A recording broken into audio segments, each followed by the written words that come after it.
Gaueko 10:37 minutu, pronostikoak hautsita, Dariok eta Lozak 22:17 irabazi diete Peña eta Salaberriri Logroñoko Adarraga pilotalekuan, binakako B-serie txapelketako final laurdenetako ligaxkako 6. jardunaldiko 3. norgehiagoka izan da gaurkoa, eta Errioxako bikoteak, Ezkaraikoak eta Baños de Rio Tobiakoak osatutakoak eramandu norgehiagoka. Gogora ezagun batetik aurreko jardunaldian Dariok ez zuela jokatzerik izan, bere ordez Julen Egiguren aritu zen, eta Azpeitiako aurrelariak txapelketa osoko lehen ordezkapena egin zuen, eta bertan Munitibarren galdu egin zuten Amiano eta Eskirozen aurka. Peñak eta Salaberrik berriz oso bestelako emaitza lortu zuten, majo sufrituta hauek ere, 22 eta 21 irabazi baitzieten Salaberri eta Gaskueri Gernikako Santanape pilotalekuan. Honen bestez, bi bikoteak egoera ezberdinetan iritsi dira aurreko jardunalditik, eta meritu handia Dariok gaur egin duenak. Benetan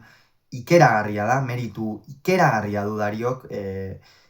eskuak zituen bezala, eta hori batzuetan disimulatzea ezinezkoa da. Gaur Dariok ez du disimulatzerik izan, baina egia da, herritik hurbil, bera ez baita Logroñokoa, baina herritik hurbil, Errioxan bertan ez, beti motivazio hori badaukazu nola baitean, eta noski jokatu nahiko zuen gaurko partida, beretzat ere berezia baitzen, eta behintzat Errioxarrak pozik joanak izango dira etxera, batez ere lehen partidan Errioxako biek osatzen duten bikoteak irabazi baitu. Eta hasieratik Carmelo Lozak partida bikaina egin du, goitik beherakoa. Gaurkoan esango nuke ez duela txakalaldi nabarmenik izan inondik inora ere Baños de Rio Tobiako atzelariak, 6 eta 3 aurreratu dira, baina gero horre Dariok ikusi dugu eskuekin sufritu duela, Ruben Salaberrik tarteka agindu du, eta batez ere Jon Ander Peñak izan du, inspirazio unea, 12 eta 11 iritsi dira lehen etenaldira aurretik Peña eta Salaberri, eta hor Jon Ander Peñak erakustaldia eman du, kolore guztietako tantoak egin ditu, aurrean ere pilota bizi mugitu du, eta hori behar du derrigor bikote honen zentzua horretara baitago eramana.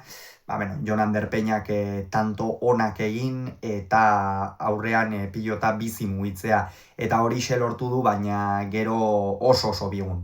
bigun aritu dira bigarren zatian, eta apur bat txapelketa osoan erakusten ari diren joera hori berriro ere gaur Logroñoko Adarragan islatu du Peña Salaberri bikoteak, erraztasun handiegiak ematen dizkiete aurkariei, batez ere Ruben Salaberri partida gehienetan ez dabil bat ere konfiantza atzeko kuadroetan, horren ondorioz logikoki Jon Ander Peñari ere aurrean abagune gutxi iristen zaizkio, eta bigarren zatian opari gehiegi egin dituzte, Salaberrik batez ere gora, bera, Peñak ere pilotaka batzuk galdu behar ez zituenak galdu ditu, eta 18 eta 15, hala ere, hor 17 eta 11 uste du joan direla, baina berriro ere Dariok izan du txakalaldi hori, eta horixe egin beharra zeukaten Peñak eta Salaberrik, baina justu guztiz kontrakoa gertatu zaie. Hau da, Dariok eskuak horrela edukita eta kontuan izanik ere Loza profesionaletan hasi berri dela, eta oraindik ere fisikoki egiteke dagoen atzelari badela, teoria maila meintzat partida gogortzen bazuten Peñak eta Salaberrik aurrera eramateko aukera handiak zituzten, baina erraztasunak eman dituzte, eta Dario eta Lozari oso testu inguru egokian ipini zaie norgehiagoka, 18 eta 15 iritsi dira bigarren etenaldira, eta hortikan aurrera ere ez dute hobetu, ez dituzte harrapatu, eta Dario eta Loza berriz azkenera arte 22 eta 17 irabazi arte ia zuzenean joan dira, eta aipagarria esan dugun bezala laukotean onena Carmelo Loza izan da, atzean sendotasun handia erakutsi du, defentsa handia, eta batez ere aipagarria da zeinen ongi iritsi den partida amaierara, Egia da, tarte batean Erruen Salaberrik ere ez diola asko exigitu, Fuenmaiorko atzelariak ez du atzean nagusitzerik izan, gainera pilota asko galdu ditu, horren ondorioz tantoak ere laburrak izan dira, zenbait tanto Dario saiatu baita azpitik sakatzen eta nolabaitean beretzako ere tantoak laburragoak izan zitezen, eta azken zati horretan pare bat pilotaka da epel eder eman ditu, Lozak Salaberri meritu handiarekin eraman dituenak, tanto hori azkenerako Peña eta Salaberrirentzat izan da, baina azken tantoa Dariok eta Lozak bereganatu dute, eta honen bestez Errioxako bikoteak 5. puntua eskuratu du eta lider amaituko dute jardunaldi hau. Aldiz, Peñak eta Salaberrik 3 punturekin jarraituko dute, eta oraindik ere lehen itzulia amaitzeko partida bakarra falta da, baina bigarren itzulian asko hobetu beharko dute, baldin eta puntuak bereganatu nahi badituzte. Gogoratu beraz, Dariok eta Lozak 22, Peñak eta Salaberrik 17, Logroñon.